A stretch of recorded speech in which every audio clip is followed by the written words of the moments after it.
Hello, this is John with Anthem Business Solutions, and today we're going to go over how to move tables. Let's say table 11 had some more people show up that they know, and they need to move to a bigger table. So table 11 needs to now move over to table 2. So how do you move that ticket over? We're going to go into table 11 here, and we're going to go to the info button. And then right here is the option to change or edit room or table.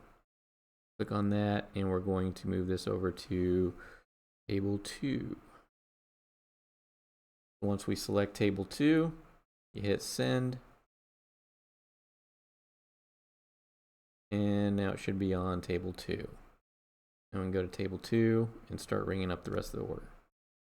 Alright, that's all I have for this video. I hope it was helpful. Thanks for watching. Want to stay up to date on the latest tips and tricks? Don't forget to click the subscribe button and hit the bell icon.